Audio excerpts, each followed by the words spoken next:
yayasan yang sudah banyak berkiprah untuk membangun bangsa ini, saya katakan kepada Anda, walaupun mungkin ada yang tidak setuju dengan kalimat saya, carilah uang yang sebanyak-banyaknya. Kenapa? Ini bangunan dibangun dengan uang. SPP bisa murah karena ketua yayasan banyak uang. Dosen yang 10, mahasiswa 1, kenapa bisa hidup? Karena dia punya uang. Ambil, cari uang yang sebanyak-banyaknya. Semuanya terdiam kan? Karena semuanya tidak setuju, dia akan mengatakan, Anda akan mengatakan kepada saya, Pak Uman boleh uang cari, tetapi kan segalanya, uang bukan segalanya. Saya setuju, uang bukan segalanya, tetapi kenyataan hidup segalanya butuh uang.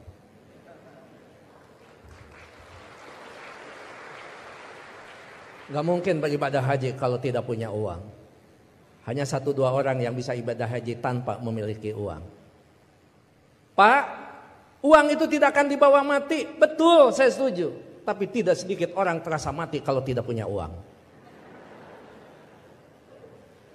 Pak, uang itu hanya akan menjadikan masalah. Setuju, tapi banyak masalah yang harus diselesaikan dengan uang. Pak, kalau sudah cinta, nggak ada urusan uang. Betul, tapi kalau cinta ada uang, itu lebih indah. Artinya apa? Kita bukan memandang enteng tentang uang, yang terpenting cari uang yang sebanyak-banyaknya dengan cara yang halal, dengan cara kejujuran, dengan tidak menyalahgunakan kewenangan, maka baru di situ dikatakan uang akan tepat berada di orang yang tepat, maka uang itu hakikatnya akan menjadi keberkahan bagi semua umat. Itu yang terpenting. Kenapa saya bicara begini? Karena saya tahu di hadapan Bapak Direktur Pendidikan Tinggi Agama. Iya, betul kan? Biar suatu saat saya diundang ke Kementerian Agama.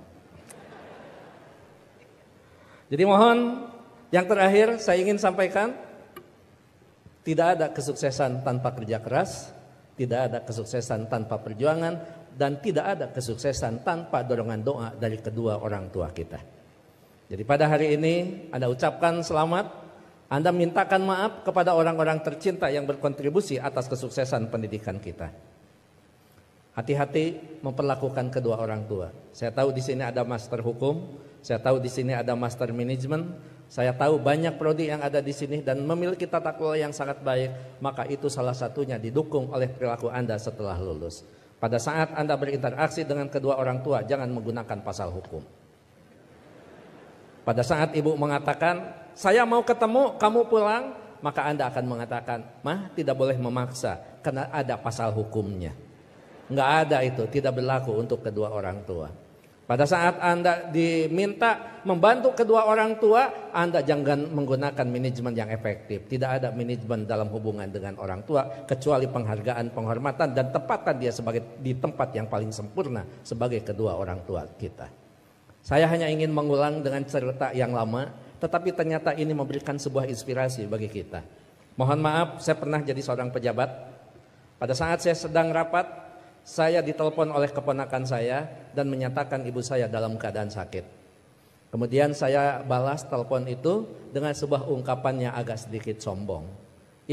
Tolong cepat bawa ke dokter dan nanti uangnya akan saya transfer. Ternyata ibu dari kejauhan menjawab kalimat saya dengan sebuah kalimat yang tegas. Enggak usah ditransfer, yang penting kita bisa ketemu. Kalau ibu sudah mengatakan yang penting kita bisa ketemu, maka jabatan itu tidak ada, maka rapat itu tidak ada. Dan boleh saya katakan, kalau saya sudah dipanggil ibu dan bapak, tidak ada yang bisa menolak panggilan siapapun, termasuk atasan saya. Kalau itu ibu dan bapak yang memanggil. Karena yakin, kalaupun saya bisa memberikan sebuah alasan, Pak mohon maaf ibu saya dalam keadaan sakit, maka atasan saya akan memahami semua. Karena mereka juga pernah dibesarkan dan memiliki rasa hormat kepada kedua orang tuanya.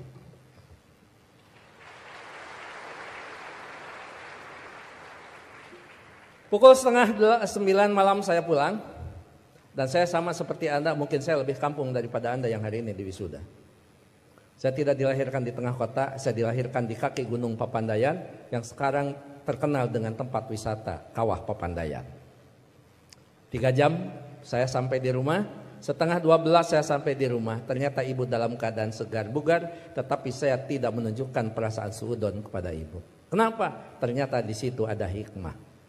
Bagi seorang ibu dan bapak dalam keadaan sakit, kemudian dia menunggu anaknya terkasih dan tersayang, maka pada saat dia bertemu, maka kehadirannya lebih mujarab daripada obat yang diberikan oleh seorang dokter. Catat itu.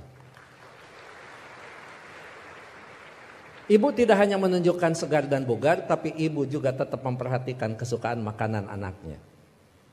Saya dimasakkan sayur kacang merah, saya digorengkan asin peda, saya dibuatkan sambal terasi, dan saya juga dibakarkan pete. Setengah 12 malam, coba bayangkan ada sayur kacang merah, nasi putih, bakar pete, dan belum peda ditambah sambal terasi. Boleh dibayangkan setelah wisuda. Setengah 12 malam saya disuguhi makanan itu, maka tidak ada kalimat yang bisa diucapkan kepada ibu selain mengucapkan terima kasih. Padahal saya tidak biasa makan malam, kecuali makan nasi di waktu malam. Ya saya makan. Saya tidak pernah mengatakan, "Amah, ngapain masak? Kan kata dokter paling tidak 3 jam sebelum tidur kita boleh makan." Ini mau tidur setengah 12, ngapain masak? Bagaimana perasaan ibu pada saat seorang anak yang dia tunggu, yang dia masakan, kemudian anak berargumentasi dengan sebuah ilmu di mana ibu tidak paham tentang ilmu itu. Menyakitkan. Iya, saya makan dan saya berdoa mudah-mudahan ini jadi obat. Begitu saya lirik dari sudut mata saya, ibu kelihatan bahagia. Kenapa? Makanan yang dia pasak itu betul-betul dimakan oleh anaknya. Begitu selesai makan, saya mengatakan kepada ibu, "Amah, mohon maaf, ini makanan sangat enak, terima kasih. Tapi mohon maaf besok tidak akan pulang siang karena ada pekerjaan yang tersisa. Kemungkinan saya pulang sebelum sholat subuh." Ibu dengan bijak mengatakan, "Enggak apa-apa. Yang penting kita sudah ketemu. Sok istirahat." Saya sambil dituntun dibawa ke kamar. Setelah di kamar saya diselimuti. Ibu lupa kalau anaknya adalah seorang profesor. Ayo tepuk tangan. Itulah ibu. Jadi Anda mohon maaf baru juga ahli madya ya. Ahli madya ibu mau nyelimutin. Ngapain? Ini baru diwisuda. Ada yang lebih tinggi lagi, masa mah disimutin, ini tekan sarjana. Nggak ada di depan orang tua itu, jangankan ahli madya, sarjana, master, doktor, seorang profesor di hadapan ibu, di hadapan bapak, tetap kita adalah seorang anak yang perlu menghormati mereka.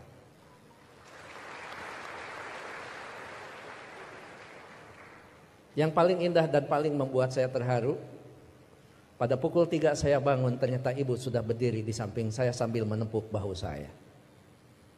Cepat kamu bangun, jangan lupakan sholat sepertiga malam terakhir. Kenapa?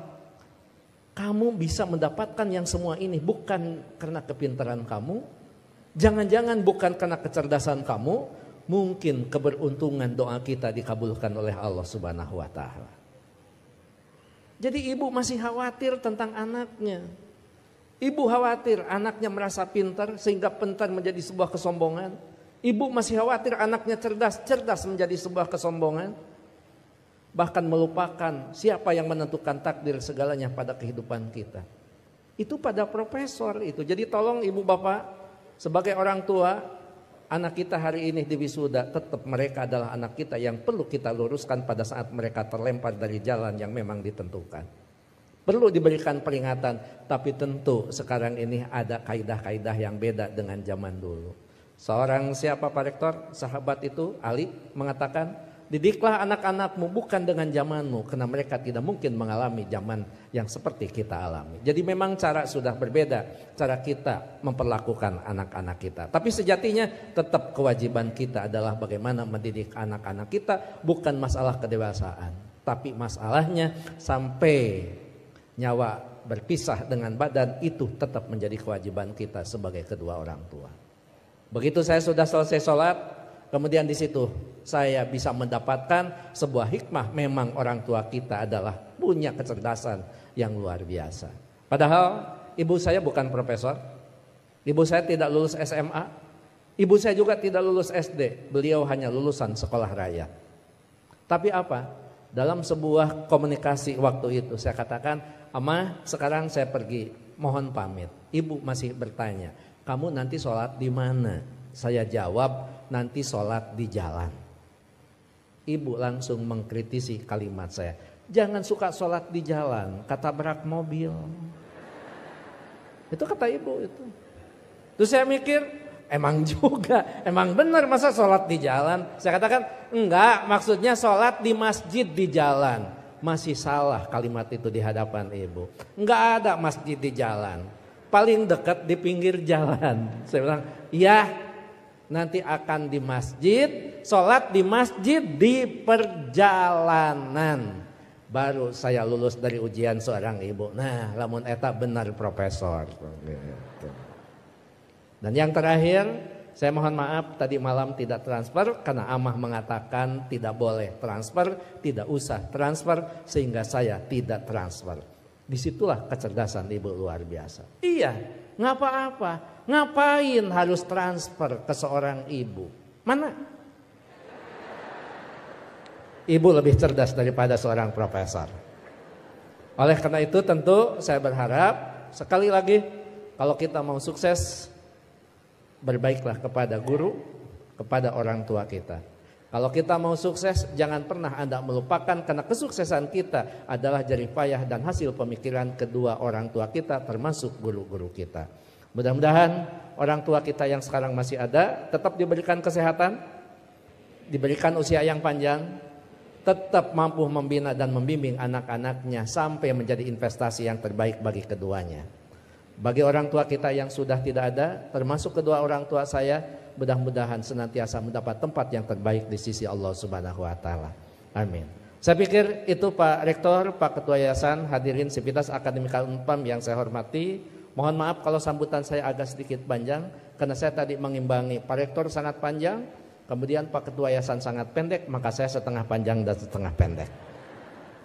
Mohon maaf tidak bisa mengikuti wisuda sampai akhir karena saya harus mengejar waktu ke Tasikmalaya, Pak Rektor. Apapun tadi yang dibicarakan oleh Pak Warek sudah dibicarakan dengan Pak Warek dan Pak Ketua Yayasan. Begitu juga kepada Pak Direktur, saya mohon pamit. Anggap saja kalau di Kementerian Agama kan tidak aneh, anggap saja saya penghulu. Penghulu biasanya kalau sudah menikahkan ijab qabul dinyatakan sah, penghulu biasanya pamit diri dan tidak perlu menunggu sampai resepsi. Terakhir, saya tidak akan membacakan pantun, tapi ini ulangan dari wisuda bulan kemarin karena setiap bulan Unpam wisuda, bahkan Unpam setiap wisudanya juga tidak bisa diganggu karena hari Minggu, jadi saya tidak bisa menolak undangan Unpam. Gitu. Anda hanya tahu saja yang wisudawan wisudawati. Saya ini mantan aura kasih. Sekian dan terima kasih. Assalamualaikum warahmatullahi wabarakatuh.